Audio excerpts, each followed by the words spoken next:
Hello everyone, आज हम बात करने वाले हैं गवर्नमेंट जॉब के बारे में। स्पेसिफिकली एग्रीकल्चर फील्ड में आपके पास कौन कौन सी अपॉर्चुनिटीज़ है जिसमें आप गवर्नमेंट जॉब कर सकते हैं, उसके बारे में यहाँ पे हम डिस्कस करने वाले हैं। तो अगर आपने बीएससी एग्रीकल्चर या बीटेक एग्रीकल्चर कोर्स किया है या फिर इसका कोई रेलिवेंट कोर्स किया है आपने ग्रेजुएट लेवल पे, तो आप ये एग्जामिनेशंस दे सकते हैं जो हम यहाँ पे इस वीडियो में डिस्कस करेंगे।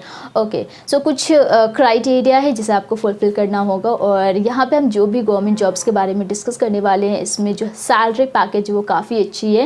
एंड इसमें अगर आप गवर्नमेंट फील्ड में जाना चाहते हो तो सैलरी के बारे में आप ज़्यादा मत सोचिए, क्योंकि आपकी सैलरी काफ़ी अच्छी होती है। स्टार्टिंग सैलरी ही आपकी बहुत अच्छी होती है एंड फर्दर प्रमोशन के बाद आपकी सैलरी भी इंक्रीज़ करती है। ओके, सबसे पहले मैं आपको बता दूँ, एग्रीकल्चर इंडस्ट्री बहुत ही इंपॉर्टेंट सेक्टर है और ये इंडिया के इकोनॉमी में बहुत ही बड़ा रोल प्ले करती है। So government institutes and government organisation research and education sector में, स्पेशली एग्रीकल्चर फील्ड में इसे प्रमोट करने के लिए इनिशिएट कर रही है। एंड यस, जो टेक्नोलॉजी है, टेक्नोलॉजिकल एडवांसमेंट की जो नीड है एग्रीकल्चर फील्ड में, उसकी कभी भी वो कभी भी ख़त्म नहीं हो सकती। तो इसलिए आपके पास अपॉर्चुनिटीज़ बहुत ज़्यादा है, चाहे वो गवर्नमेंट फील्ड हो चाहे वो प्राइवेट फील्ड हो। बट यहाँ पे आप गवर्नमेंट फील्ड के बारे में बात करने वाले हैं, इसलिए जो भी कॉम्पिटिटिव एग्जामिनेशन है वो ग्रेजुएट लेवल स्टूडेंट के लिए जिन्होंने ग्रेजुएशन अपना एग्रीकल्चर या उसके रेलिवेंट फील्ड से कंप्लीट किया है। ओके, तो चलिए शुरू करते हैं। स्टार्ट करने से पहले मैं आपको बता दूं, जो भी कॉम्पिटिटिव एग्जामिनेशंस के बारे में यहाँ पे हम डिस्कस करने वाले हैं, ये एग्जामिनेशन हर साल होता है, इसकी हर साल वैकेंसी आती है। और यहाँ पे मैं कुछ पोस्ट के बारे में आपको बता देती हूँ जिस पोस्ट के लिए आपको रिक्रूट किया जाता है। एग्रीकल्चर जूनियर इंजीनियर के लिए आपको रिक्रूट किया जाता है, agriculture forest officer, agriculture field officer, agriculture development officer, technologist, lab assistant, forest officer and agriculture graduate trainee. Okay, number 1 है UPSC IFS, Indian forest service. UPSC that means union public service commission. So UPSC हर साल बहुत सारे examination को conduct कराती है, जिसमें से आपके पास आईएफएस का भी ऑप्शन है। ये स्पेसिफिकली एग्रीकल्चरल स्टूडेंट के लिए, अगर आपने बीएससी एग्रीकल्चर से किया है या फिर आपने forestry, animal husbandry, veterinary science से किया है तो भी आप ये एग्जामिनेशन दे सकते हैं, या आपने बीटेक एग्रीकल्चर से किया है तो भी आप एलिजिबल होते हो यूपीएससी आईएफएस एग्जामिनेशन के लिए। मैं आपको बता दूं, UPSC one of the toughest competitive exam है इंडिया का। अगर आप इसे क्रैक करते हैं तो डेफिनेटली आपको एक हाई प्रोफाइल जॉब के लिए रिक्रूट किया जाता है। अगर आप यूपीएससी एग्जामिनेशन क्रैक करते हैं तो फॉरेस्ट डिपार्टमेंट के under assistant inspector, deputy inspector and officer post के लिए रिक्रूट किया जाता है आपको।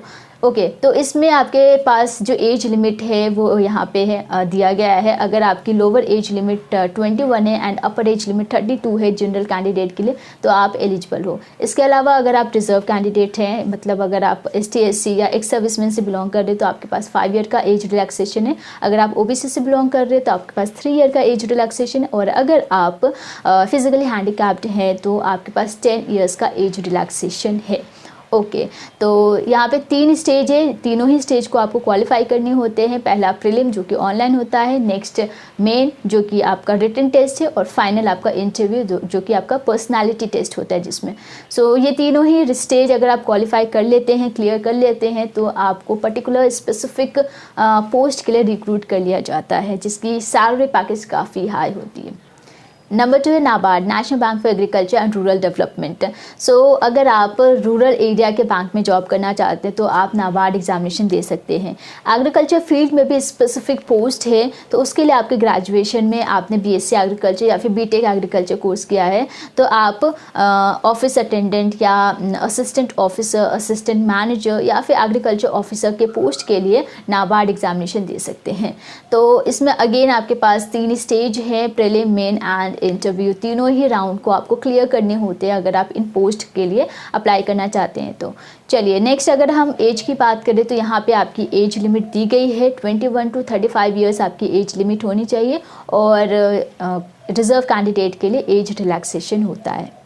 नंबर 3 है IBPS SO, that means institute of banking person selection. So अगर आप AFO scale 1 that means agriculture field officer के लिए अप्लाई करना चाहते हैं तो आपके ग्रेजुएशन में agriculture, horticulture, animal husbandry, veterinary science, food science, dairy science, fishery science जैसे सब्जेक्ट्स होने चाहिए तो ही आप एलिजिबल होते हो। सो IBPS SO एग्जामिनेशन के लिए 3 राउंड होते हैं, टियर 1, टियर 2 एंड इंटरव्यू। तीनों ही राउंड को क्वालिफाई करते हो तो ही आप एग्रीकल्चर फील्ड ऑफिसर स्केल 1 के पोस्ट के लिए रिक्रूट किए जाते हो। ओके, तो यहाँ पे गाइज एज लिमिट होती है आपके पास। अगर आपकी एज 20 to 30 ईयर्स है जनरल कैंडिडेट के लिए तो आप एलिजिबल हो। अदरवाइज अगर आप रिजर्व कैंडिडेट हैं, लाइक आप ST SC या एक्स सर्विसमैन से बिलोंग करते हो तो अगेन आपके पास 5 ईयर्स का एज रिलैक्सेशन है, एंड OBC के लिए 3 ईयर और हैंडीकैप्ड के लिए 10 ईयर का एज रिलैक्सेशन है।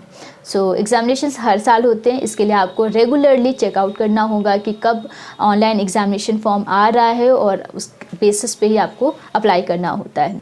नंबर 4 है FCI jobs, food corporation of India. So ये एक ऑर्गेनाइजेशन है जो ministry of consumer affairs, food and public distribution, government of India के अंडर रन करती है। सो FCI जॉब में बहुत सारे पोस्ट है और हर पोस्ट के लिए स्पेसिफिक एलिजिबिलिटी क्राइटेरिया है। तो यहाँ पे अगर आपने ग्रेजुएशन एग्रीकल्चर से किया है तो आपके पास टेक्निकल ऑफिसर या टेक्निकल मैनेजर के पोस्ट के लिए अपॉर्चुनिटी है, इसके लिए आप एलिजिबल होते हो। इसके अलावा जो भी ग्रेजुएट लेवल के लिए जो एलिजिबिलिटी क्राइटेरिया है, जो भी पोस्ट है उन पोस्ट के लिए आप अप्लाई कर सकते हैं। अदरवाइज अगर आपने ग्रेजुएशन एग्रीकल्चर से किया है तो आप टेक्निकल पोस्ट के लिए एलिजिबल हो। सिलेक्शन प्रोसेस की बात करें तो इस एग्जाम में 2 फेजेस होते हैं, फेज 1, फेज 2। ये बेसिकली ऑनलाइन टेस्ट होता है। ये दोनों ही फेज क्वालिफाई करने के बाद आपका डॉक्यूमेंट वेरिफिकेशन होता है, उसके बाद आपको टेक्निकल पोस्ट के लिए रिक्रूट कर लिया जाता है। यहाँ पे गाइस एज लिमिट है, तो अगर आपकी एज 17 to 27 एज है तो आप एलिजिबल हो, ये जनरल के लिए बेसिकली।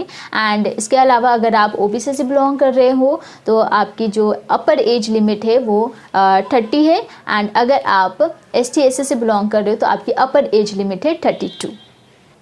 इसके अलावा आप SSC के लिए अप्लाई कर सकते हैं, स्टाफ सिलेक्शन कमीशन। SSC हर साल बहुत सारे एग्जामिनेशंस कंडक्ट कराती है ग्रेजुएट, 10th 12th लेवल पे। सो ग्रेजुएशन लेवल पे जितने भी कॉम्पिटिटिव एग्जामिनेशंस होते हैं उन सब के लिए आप एलिजिबल होते हो। लाइक आप SSC CGL दे सकते हैं, SBI PO, SBI clerk, IBPS PO, IBPS clerk examination दे सकते हैं। बैंक के लिए नाबार्ड का जो एग्ज़ाम होता है वो आप दे सकते हैं, RRB एग्जामिनेशन दे सकते हैं। रेलवे के लिए जो एग्ज़ाम्स होते हैं ग्रेजुएशन एंड 12th लेवल पे वो आप एग्जामिनेशन दे सकते हैं। इसके अलावा जितने भी स्टेट लेवल के एग्जामिनेशंस होते हैं competitive exam specifically agriculture field के लिए, तो उसके लिए आप एलिजिबल हो। तो स्टेट वाइज वैरी करती है, और ये जो स्टेट वाइज जो एग्जामिनेशंस होते हैं कॉम्पिटिटिव एग्ज़ाम से, ये इसका जो वैकेंसी है वो हर साल नहीं आता है, इसलिए हमने यहाँ पे डिस्कस नहीं किया है। अगर आप ग्रेजुएशन लेवल या पोस्ट ग्रेजुएशन लेवल पे कोर्सेज परस्यू करना चाहते हो एग्रीकल्चर फील्ड से रिलेटेड या उसके रेलिवेंट फील्ड में, तो आप ICAR एग्जामिनेशन दे सकते हैं, जिस पे हमने ऑलरेडी एक सेपरेट वीडियो बनाया है। उस वीडियो को देख सकते हो, उसके लिए डिस्क्रिप्शन में लिंक मिल जाएगा। या फिर आप डॉक्टरेट लेवल पे कोर्स करना चाहते हो तो भी आप ICAR एग्जामिनेशन दे सकते हैं। अपार्ट फ्रॉम दैट गाइज, अगर आप करियर से रिलेटेड, कॉलेज से रिलेटेड या स्कॉलरशिप से रिलेटेड वीडियोस देखना चाहते हो तो आप इस चैनल को सब्सक्राइब कर सकते हो, साथ ही साथ नोटिफिकेशन को ऑन कर सकते हो। फर्दर क्वेरी के लिए आप हमें इंस्टाग्राम पे फॉलो कर सकते हो, वहाँ पे आप हमें DM कर सकते हैं। एंड यस, आज के लिए बस इतना है। Thank you so much and take care.